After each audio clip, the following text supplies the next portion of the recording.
more than the metrics, which we are capturing today, what's really important is what we're doing with those metrics. How are you really closing that loop? What actions are you taking? What incremental actions are you taking, and how are you tracking those actions from an outer loop perspective? At the end of the day, focus more on the outer loop and the closed loop elements, because this is what also helps you understand what is the ROI of running these programs in the first place.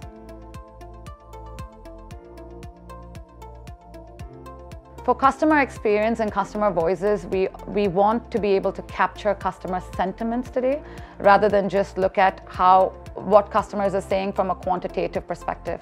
So sentiment analysis has been the very first piece, looking at, we started with natural language processing. That's obviously evolved with, having AI and machine learning in place, which also means that it saves a lot of time and effort. We're able to process large volumes of data. We're able to save a lot of money on operational costs because these algorithms are learning by themselves. So we're able to get more accurate information based on customer voices, and we're able to look at this from even a customer persona perspective or a segmentation perspective. So this AI is obviously helping us get sentiment itself very quickly.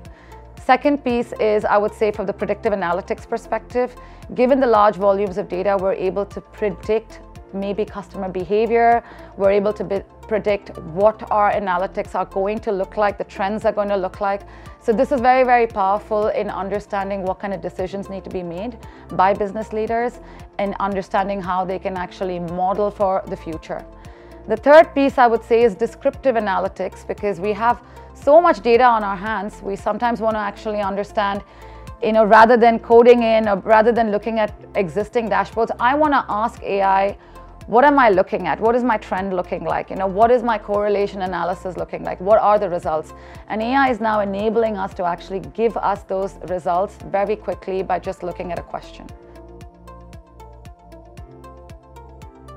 There are quite a few challenges, of course. We speak about the availability of data itself. A, the availability, and B, the non-availability of data. So when we have data itself, cleaning through that data, making sure it's been ethically sourced, making sure the right security components are put in place, consent has been taken from customers is very important. Secondly, the quality of the data. Is it unsolicited? Is it, how authentic is that data itself that you can utilize in order to derive meaningful insights is a key challenge. And thirdly, if you look at it from just the data, perspective, customers' preferences are changing so rapidly today that what used to be a once upon a time, easy to segment customers is an exercise that you probably have to do on a yearly basis just to understand how preferences have been modified today. So that itself poses a whole level of changes in terms of organizations adapting for scalability, for future-proofing any of the technologies that they're bringing in place. It becomes very important. How do you integrate? How do you remove silos across these different departments within organizations? It means, are you really able to operate across the board? Are you able to capture that data across the board? This poses a lot of challenges. This also means you need to have a very customer-centric view, culture that's ingrained into the organization. You need to have a team that works together to make sure that data in itself is not siloed in any way or form. So that poses a key challenge as well. Taking into consideration, it's obviously going to be important to ensure that data is not siloed across these different business units that operate sometimes, very much independently. So you need a centralized team that can talk through it. And you also want to make sure that this quality of the data that you're going out, customers are not impacted by that data collection in any way or form, because the experience needs to be very seamless for them. So in terms of challenges, it's multifold in ensuring how do you provide that seamless sort of experience for a customer? How do you centralize it? How do you have the right CDP in place? But organizations, I believe, from a maturity standpoint, are doing phenomenally across the region. We see lots of new challenges that have been tackled in various different formats, and the knowledge from that has been shared across the board, which I believe organizations can thrive from. So some of the other challenges that, of course, you have is the technology plays a very key role in how you collect the data, how you integrate multiple data sources, how do you make this a seamless experience across the board. So it's very important for you to also pick the right technology, make sure it's future-proofed, make sure that the companies that you're bringing in place have the right security requirements that are adhered to in terms of data collection. But organizations are, tackling these challenges very uniquely, and I find it very useful to listen to people sharing the knowledge that they're able to overcome these challenges, because while they could be implemented across the board, there's sometimes massive differences across different industries and how they're done. Tech transformations have been around now for decades. We've been using technology for multiple different features, but if you see today the number of companies that have incredible new solutions, AI companies coming in the mix, it becomes quite challenging even for business leaders to keep a tab about what kind of new innovative solutions are out in the market. So I think the very first thing is kind of getting your basics right is very, very important. I have come across in several situations where data is quite siloed, tools that are pretty age-old, processes that are not up-to-date, not efficient in the way things are done, not integrated. These are key components that you take into consideration when you look at a tech stack.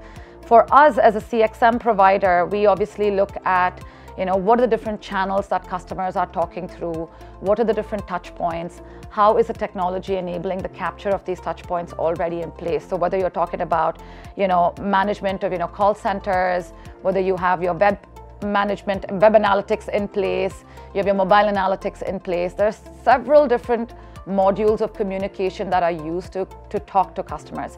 You still do have the physical channels, but they're very much integrated with digital today. So it's a combination of understanding all of the overall customer journey and how technology plays a role in integrating into each of these touch points.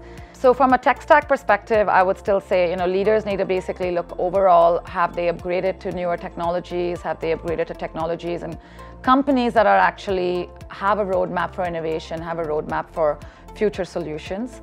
And overall, what we want to achieve is a completely automated way of not just capturing the data, but also projecting the insights and the analytics that you get out of this data so that it empowers leaders to make decisions in real time and quickly. We've been using key measurements like, let's talk about customer loyalty, NPS. I would ideally say NPS has been the measurement of loyalty, but the way we should look at changing that is also adhering to understand how churn is getting impacted in there, because the opposite of being loyal is you're no longer going to be with this brand. So you want to understand what is that churn coming in. So we have, for example, revamped our question type. We don't just ask NPS, we have NPS Plus, which then says, based on the response that we get, we want to very quickly ask the client who's the best person to tell us what was the expectation that was not met, or what would be that one idea you can give us that we should implement in order to basically make our brand better. And that really, the way it's quickly designed to capture that information is very powerful to also understand sort of a component of people that might churn. So that, I think, is one measurement metric that I will look at it. CSAT on the other side, customer satisfaction.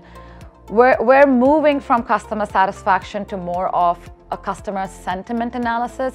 We want both those scores to be tied down. We want to look at open-ended responses where people are actually taking the time to say, why are we not happy, what went wrong, or what went really well, and tying that down to the actual score to give you a weighted average score, which then is more accurate and also helps you pull out these key tag words to actually enhance on what are the key trends in terms of what's going well and what's not going well.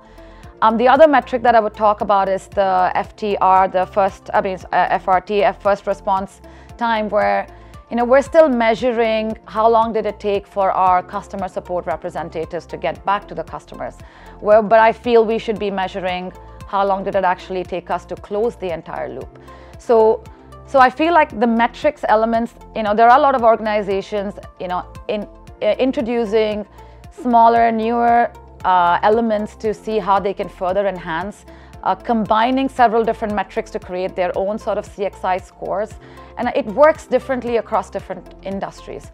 But I think what I really want to emphasize on is more than the metrics which we are capturing today, what's really important is what we're doing with those metrics. How are you really closing that loop? What actions are you taking? What incremental actions are you taking, and how are you tracking those actions from an outer loop perspective? At the end of the day, focus more on the outer loop and the closed loop elements, because this is what also helps you understand what is the ROI of running these programs in the first place.